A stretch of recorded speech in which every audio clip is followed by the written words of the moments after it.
My dear students, my dear friends, আজকের ভিডিওটা একটু অন্যরকম ভিডিও। সাকসেসফুল, প্রত্যেকটা মানুষ জীবনে সফল হতে চায়, প্রত্যেকটা মানুষ তার নিজের নিজের ফিল্ডে।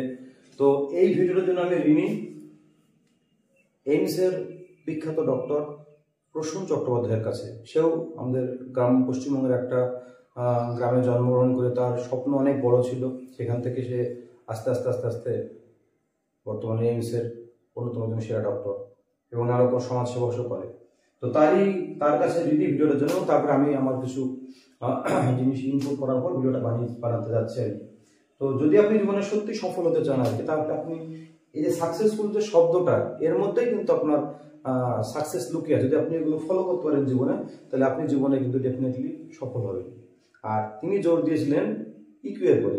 আইকিউ বলতে ইন্টেলিজেন্স কোশেন্ট বলা হতো, কিন্তু এখন বলছে যে যাদের ইমোশনাল কোশেন্ট, যাদের ইকিউ শক্তিশালী আর কি, তারা জীবনে যার ইমোশনকে সঠিক ডিরেকশনে যারা কাজে লাগাতে পারবে, তারাই ভবিষ্যৎ বা বর্তমান জীবনে অনেক বেশি সফল হবে আইকিউ এর পরিবর্তে আর কি। এবং ডক্টর বাবুর গল্পটাও একটা সাধারণ থেকে অসাধারণ হওয়ার গল্প। যদি আপনি এইগুলোকে মেনটেন করেন, তাহলে আপনিও কিন্তু সাধারণ অর্ডিনারি থেকে আপনিও হতে পারেন এক্সট্রা অর্ডিনারি। ম্যাজিক কিছু না আর কি, জাস্ট কিছু জিনিস কন্টিনিউয়াস করে যাওয়া। ঠিক আছে, জাপানিজরাও এরকম টেকনিক ফলো করে অনেক কিছু, যে কন্টিনিউয়াস ইমপ্রুভমেন্ট, ডেলি ইমপ্রুভমেন্ট, তারপরে তারা জীবনে অনেক কিছু অ্যাচিভ করেছে আর কি। তো চলুন শুরু করি। S for struggle.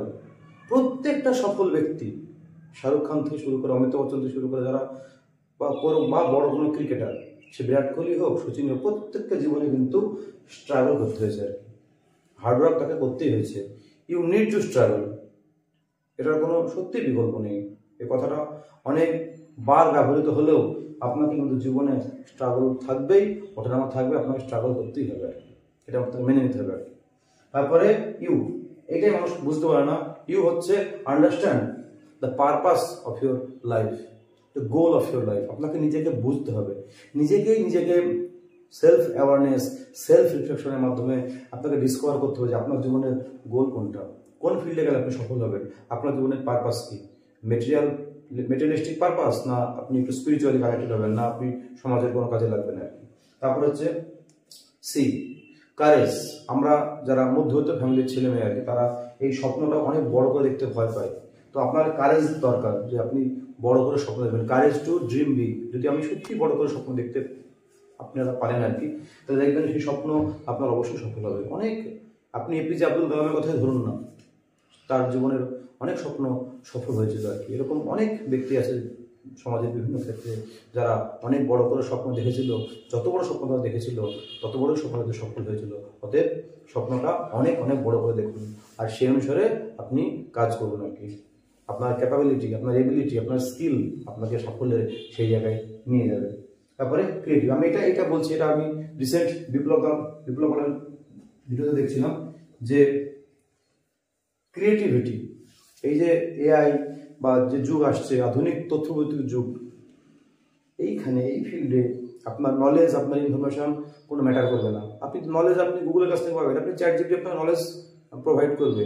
কিন্তু এই সমস্ত ক্ষেত্রে যে ছেলেটি বা মেয়েটি ক্রিয়েটিভ হবে, যে কোনো নতুন কিছু ক্রিয়েশন করবে, নতুন কোনো চিন্তাভাবনা তার মধ্যে থেকে আসবে, ইনোভেটিভ চিন্তা তার মধ্যে আসবে, সে যে কোনো ফিল্ড হতে পারে, সে সাহিত্যের ক্ষেত্রে হতে পারে, সে নতুন কোনো জিনিস আবিষ্কার করতে পারে। যে কোনো ফিল্ডে যে কোনো ব্যক্তি যত বেশি ক্রিয়েটিভ হবে, তার মতো করে তাকে ভাবতে হবে, সময় সে ভাববে আর কি, সেই ব্যক্তি বর্তমানে বা আগামী দিনে ভবিষ্যতে এরাই কিন্তু একসময় গোটা ওয়ার্ল্ডে এরাই কিন্তু রাজ করবে। সুতরাং আপনাকে ছোটো থেকে কিন্তু এই ক্রিয়েটিভ ব্যাপারটার দিকে খেয়াল রাখতে হবে আর কি। তো কতটা ক্রিয়েটিভ, এবং আপনাকে চিন্তা ভাবনা করতে হবে যে বিভিন্ন ফিল্ডে কতটা ক্রিয়েটিভ হওয়া যায় আর কি। এটা যদিও একটা প্র্যাকটিস করতে হয়, ভাবতে হয়, সময় দিতে হয় আর কি। আস্তে আস্তে কিন্তু এই স্কিলটা রপ্ত করা যায়, যদিও কিছুটা ইনভলভ থাকে। ইমোশনাল ইন্টেলিজেন্স খুব ইম্পর্টেন্ট। যদি কোনো মানুষ তার ইমোশনসটাকে সঠিক ডিরেকশনে যদি না চালু করতে পারে, ইমোশনসটা আমাদের জীবনে খুবই গুরুত্বপূর্ণ আর কি। তো ইমোশনটা হচ্ছে আবার একটা বড় জিনিস। ইমোশনটা খুব ইম্পর্টেন্ট। যদি আপনার ইমোশনস, আপনার আবেগ, আপনার অনুভূতিগুলো যদি আপনি ঠিকঠাক গাইড করতে পারেন আর কি, তাহলে কিন্তু আপনার, আর ইমোশনগুলো হচ্ছে এইরকম হবে ইমোশনগুলো আর কি। ইমোশনগুলো দেখুন এই 6টা আমাদের কোশ্চেন আছে আর কি, এই 6টা কোশ্চেন হবে ইমোশনগুলো। একটু বলি আর কি আপনাকে যে আইকিউ তো অবশ্যই গুরুত্বপূর্ণ, আইকিউ তো আপনার লাগবেই আর কি, কিন্তু আইকিউ এর থেকে বর্তমানে ইকিউটা বেশি ইম্পর্টেন্ট, ইমোশনাল কোশ্চেন যেটাকে বলছে আর কি। তো ইমোশনাল 6টা কম্পোনেন্ট আছে। তো আপনাকে সেলফ অ্যাওয়ারনেস হতে হবে আর কি, আপনাকে সচেতনভাবে আপনার যে রোজকার দিন যে চলছে ডেইলি অ্যাক্টিভিটি, সেখানে আপনাকে অ্যাওয়ার থাকতে হবে, সচেতনভাবে আপনাকে জীবনটাকে লিড করতে হবে, কনসিয়াস থাকতে হবে আর কি। আপনার সেলফ কন্ট্রোল থাকবে, আপনার ইমোশনসের প্রতি হঠাৎ করে রেগে যাওয়া, আপনার যে আবেগ অনুভূতিগুলো আছে তার উপরে লোভ, সৎ থাকা, এইরকম নানা রকম আপনার যে একদম ইমোশনস, তারপরে আপনার অবশ্যই সেলফ কন্ট্রোল থাকবে এবং সেই সেলফ কন্ট্রোল আপনার ইমোশনগুলোকে সঠিক ডিরেকশনে আপনাকে নিয়ে যাবে আর কি। এমপ্যাথি, সমানুভূতি, অন্যের প্রতি আপনার কতটা সিম্প্যাথি থেকেও একটু বেশি আর কি, এমপ্যাথি কতটা আছে, কতটা আপনি দুজনে ভাবছেন আর কি, সেটা আপনার জীবনে একটা আপনার গতিপথ ঠিক করে দেবে আর কি। মোটিভেশন কি মোটিভেট আপনার জীবনের কি মোটিভেশন কাজ করছে, নিজের উন্নতি না অন্যকে আপনি হেল্প করতে ভালোবাসেন আপনি, এবং না সমাজের আপনি হেল্প করতে চান, না দশের আপনি উপকার করতে চান, সেটাও কিন্তু আপনার কাজ করে। বলো না ড্রিমটা আপনার অনেক সময় ইমোশনাল ড্রিম হয়, অন্যের জন্য অনেক সময় কাজ করতে বেশি ইচ্ছা করে। তারপরে সোশ্যাল স্কিল, দারুণ ব্যাপার, সামাজিক স্কিল, আপনার কতটা আপনি কমিউনিকেশন করতে পারছেন অন্যের সঙ্গে আর কি, কতটা আপনি অন্যের সঙ্গে কথা বলতে পারছেন, মিশতে পারছেন আর কি, সেটা একটা বড় স্কিল, কমিউনিকেশন স্কিল। আর গ্রেটফুল বা গ্র্যাটিটিউড, আপনাকে কৃতজ্ঞ থাকতে হবে আর কি, ইউনিভার্সের প্রতি কৃতজ্ঞ থাকতে হবে, আপনাকে মানুষের প্রতি কৃতজ্ঞ থাকতে হবে আর কি, ঠিক আছে। এবং আমি বলবো যে আপনি যে ভুলগুলো করছেন আর কি, সেই ভুলগুলোর জন্য আপনি ক্ষমা চাইতে পারেন আর কি।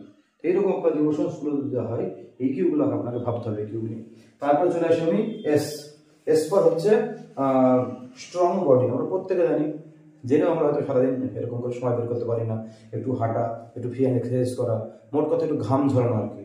তো এটা আউটডোর গেম বাচ্চাদের ক্ষেত্রে খুবই প্রয়োজনীয়, ক্রিকেট, ফুটবল খেলা, হকি খেলা, ব্যাডমিন্টন, যে যখন যেরকম খেলা যখন চলে সেই খেলাটা খেলে সে খেলবে, খুবই ইম্পর্টেন্ট শরীরটা ভালো থাকার জন্য, কারণ আমরা জানি প্রত্যেকে আমরা আমার শরীরে বাস করি।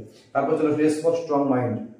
যত বিখ্যাত ব্যক্তি দেখুন না কেন, সে আপনি সুভাষচন্দ্র বোস থেকে আরম্ভ করে যত বিখ্যাত ব্যক্তি দেখুন না কেন আপনি পৃথিবীতে, প্রত্যেকের কিন্তু শক্তিশালী মাইন্ড আছে আর কি।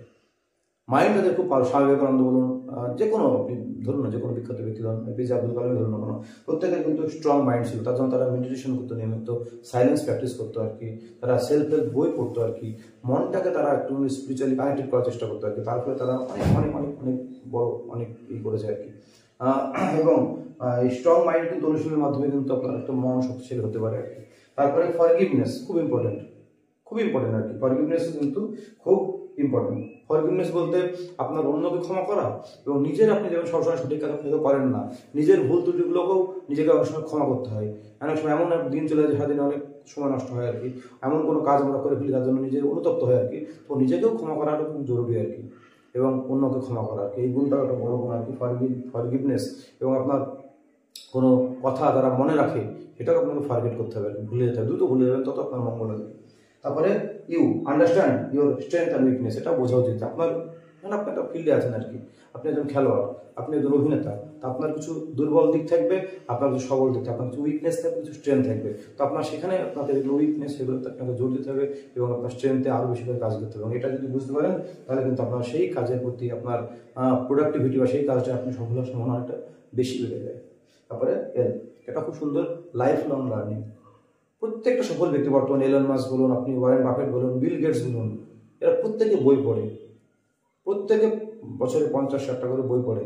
তো আপনাকে কিন্তু সারা জীবন লার্নিংয়ে ফোকাস করতে হবে আর কি। আপনি যত বেশি শিখবেন তত জীবনে আপনি উন্নতি করবেন, তত আপনি সমাজের একজন ব্যক্তি হয়ে উঠবেন আস্তে আস্তে আর কি। এবং এই লাইফ লং লার্নিং যারা সারা জীবন একদম মৃত্যু পর্যন্ত আপনার শেখার কোনো শেখ নেই, বলো না যতদিন বাঁচি ততদিন শিখি। তো এইরকম করে যদি একটা মানুষ দেখে আগে সাকসেসফুল শব্দটাকে যদি এগুলো যদি অনুশীলন করে, প্র্যাকটিস করে, ফলো করে, তাহলে সে অবশ্যই একজন সাকসেসফুল ব্যক্তিতে পরিণত হবে আর কি। আমি জাস্ট একবার রিভাইজ করে ভিডিওটা শেষ করবো। S for struggle, you need to struggle. U for understand the purpose, the goal of your life. C for courage to dream big. C for creativity, we must be creative. E for emotional intelligence.